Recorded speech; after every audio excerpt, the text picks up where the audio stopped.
नारायणीयं 43வது दशकं तृणावर्तवदम् त्वामेकदा गुरुमरुत्पुरनाथवोढुं गाढाधिरूढगरिमाणम् अपारयन्ती माता निधाय शयने किमिदं बतेति ध्यायन्त्यचेष्टतगृहेषु निविष्टशङ्का तावत् विदूरम् उपकर्णितघोरघोष व्याजृम्बिपांसु पटली परिपूरिता सह वात्या वपुस्स किल दैत्यवर तृणावर्ताख्यो जहार जनमानसहारिणं त्वाम् उड्डामपांसु तिमिराहत दृष्टिपाते द्रष्टुं किमप्यकुशले पशुपाललोके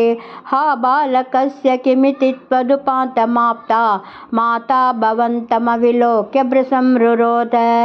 तावत् स दानववरोऽपि च दीनमूर्तिः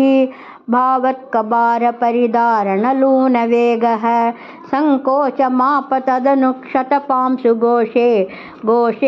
व्यतायत भवज्जननी निनादः रोदोपकर्णन वसादुपगम्य गेहं क्रन्दत्सु नन्दमुखगोपकुलेषु दीनः त्वां दानवत्व मुक्तिकरं मुमुक्षुः त्वय्यप्रमुञ्चति बभात वियत्प्रदेशात् रोदाकुलास्ततनुगोपगणा बहिष्ट पाषाणपृष्ठभुवि देहमतिस्तविष्ट प्रैक्षन्तहन्त निपतन्तममुक्ष्य यक्षीणमेव च भवन्तमलं हसन्तम् ग्रावप्रपातपरिपिष्टगरिष्ठदेहभ्रष्टासु दुष्टदनुजोपरि दृष्टहासम् आज्ञानम् अम्बुजकरेण भवन्तमेत्य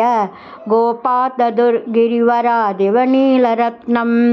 एकैकमासु परिगृह्य निकामनन्दन्नन्दादि गोपपरिरब्धविचुम्बिताङ्गम्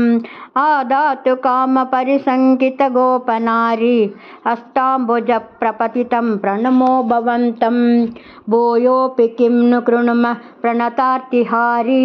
गोविन्द एव परिपालयतात् सुतं नः इत्यादि मातरः पितृप्रमुखैस्तदानीं सम्प्राप्तिस्त्वदवनाय विभो त्वमेव वातात्मकं दनुजमेव महि प्रदून्वन् वातोद्भवा मम गदान् किमु नो दुनोषि किं वा करोमि पुनरप्यनिलालये स निःशेषरोगशमनं मुहुरत्तये त्वां गुरुवायुरप्पा चरणं सर्वत्र गोविन्दनामसङ्कीर्तनं गोविन्दा गो